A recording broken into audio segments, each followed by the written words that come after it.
Ndaj nuk ka dhe një draft të themi paka shumë të dakordsuar në nivel teknik, më mirë kuptoni, gjithmonë flas drafti dakordsuar në nivel teknik, do të zhvillojmë një tryezë me OSBE-n, sepse e kemi diskutuar më parë dhe janë të gatshëm bashkë me Odirin, një tryezë konsultative me të gjithë aktorët, pra partitë politike, shoqatat, pra organizatat jo qeveritare, institucionet cilat kanë kontribuar ndërvidhje për sa i përket çështjes së financimit të fushatave zgjedhore apo financimit të partive politike, të jenë një tryezë të gjerë. Shpresojmë ta zhvillojmë brenda 2 javësh,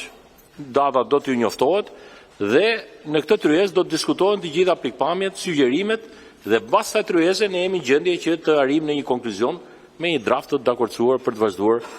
hapat e mëtejshëm. Pra qëllimi i kësaj mbledhje është pikërisht për të rifilluar punën,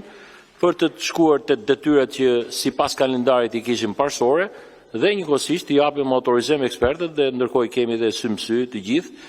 për t'i thënë që duhet filluar me njëherë puna me draftin paraprak, me qëllim që ne të kemi një produkt. Nuk do të thotë se do të jetë 100% i saktë, produkti do të diskutohet mes partive politike, thash, me ekspertizë, mund të shkojnë edhe në Komisionin Evropian, se është një nga detyrat që na ka vënë Komisioni Evropian për ato që quhen interim benchmark, pra do të thotë që do të kemi dhe një review të tyre final dhe në fund ky draft do të jetë patjetër i dakordsuar, konsensual. Duhet të theksoj një gjë, pavarësisht se drafti apo ligji i partive politike dhe i financimit të partive politike kërkon 71 vota, majoranca e ka thënë në fjalën e saj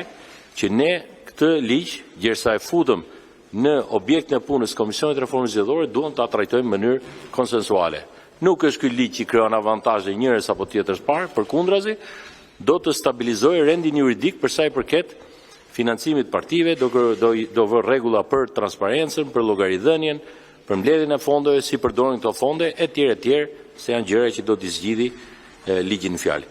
Unë edhe një herë ju uroj suksese punës komisionit, ju falenderoj shumë që erdhët gjithë dhe që rifilluan këtë punë, aq të nevojshme që për te tensioneve politike, kjo është një gjë e nevojshme se në fundit pushtetet apo pretendentët për pushtet do të përballen në zgjedhje dhe ne detyra jonë është të bëjmë rregulla sa më të mira me qëllim që të mundsojmë garën e ndershme dhe kushdo që aspiron të vinë pushtet ka vetëm një rrugë nëpërmjet zgjedhjeve. Faleminderit shumë dhe suksese bashkëkryetar.